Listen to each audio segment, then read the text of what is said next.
Assalamualaikum warahmatullahi wabarakatuh. Saya Latifah Khairunisa 12 IPA 6 akan menjelaskan materi SKI bab 3 bagian B, yaitu Kerajaan Islam di Jawa.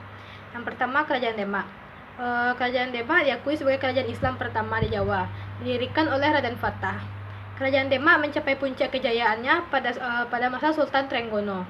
Kerajaan Demak berhasil memainkan peran strategis sebagai basis penyebaran Islam di Jawa pada abad ke-16.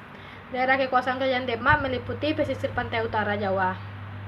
Dalam upayanya menguasai kerajaan Hindu Blambangan pada tahun 1546, Sultan Trenggono meninggal dunia di Penarukan. Pasca mangkatnya Sultan Trenggono, kepemimpinan kerajaan Islam di Demak dilanjutkan oleh Sunan Prawoto. Namun tidak berselang lama, tragedi berdarah terjadi. Sunan Prawoto dibunuh oleh Arya Penangsang sebagai bentuk balas dendam terhadap Sunan Prawoto atas meninggalnya Sultan Trenggono. Dalam perlawanan 1 lawan 1, perlawanan Arya Penangsang berhasil dipatahkan oleh Jaka Tingkir. Kemudian Jaka Tingkir naik tahta kerajaan dan penobatannya dilakukan oleh Sunan Giri. Yang kedua, Kerajaan Pajang. Jaka Tingkir adalah sultan dan raja pertama Kerajaan Pajang yang merupakan kelanjutan dari Kerajaan Demak. Jaka Tingkir bergelar Sultan Hadiwijaya. Setelah mangkat, diganti oleh menantunya Arya Panggiri yang juga anak asuhan dari Prawoto. Namun putra Sultan Hadiwijaya, yaitu Pangeran Benawa, ingin menguasai dan tidak punya kemampuan untuk melawan Arya Panggiri. Ia meminta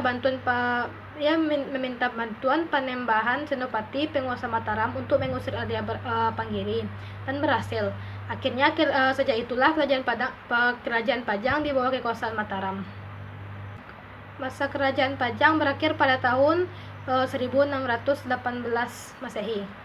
Yang ketiga, Kerajaan Mataram Islam. Senopati berkuasa sampai tahun 1601 Masehi. Sepeninggalannya, ia digantikan oleh putranya Sultan Agung. Pada masa pemerintahan Sultan Agung, kontak bersenjata antara Kerajaan Islam Mataram dengan VOC mulai terjadi. Pada tahun 1646 Masehi, ia digantikan oleh putranya, yaitu Amangkurat I. Pada masanya terjadi perang saudara dengan Pangeran Alit yang mendapat dukungan dari para ulama. Pemberontakan itu kemudian diteruskan oleh Raden Kajoran pada tahun 1677 Masehi dan 1678 Masehi. Pemberontakan seperti itulah pada akhirnya menjadi sebab runtuhnya Kerajaan Islam Mataram. Yang keempat, Kerajaan Cirebon atau Kesultanan Cirebon.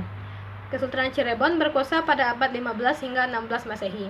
Letak Kesultanan Cirebon adalah di pantai utara Pulau Jawa. Secara geografis, perbatasan antara Jawa Tengah dan Jawa Barat. Kesultanan Cirebon dimulai dari Ki Gedeng Tapa, yaitu seorang saudagar di pelabuhan Muara Jati. Fondasi Kesultanan Cirebon dimulai tanggal 1 Suro 1358 tahun Jawa atau bertepatan dengan 1445 Masehi. Dan mulai saat itu menjadi daerah yang terkenal dengan nama Desa Caruban. Kepala desa pertamanya adalah Ki Gedeng Alagalang dan wakilnya adalah Walang Sungsang. Yang kelima, Kerajaan Kesultanan Banten.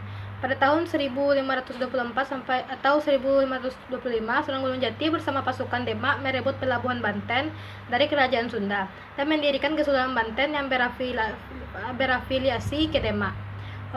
Puncak kejayaan Kerajaan Banten terjadi pada masa pemerintahan Abdul Fattah atau dikenal dengan nama Sultan Ageng Tirtayasa.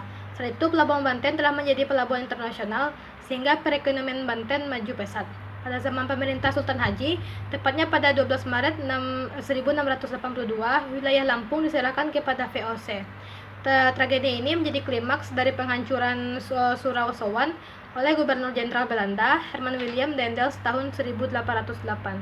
Hanya itu yang dapat saya sampaikan. Assalamualaikum warahmatullahi wabarakatuh.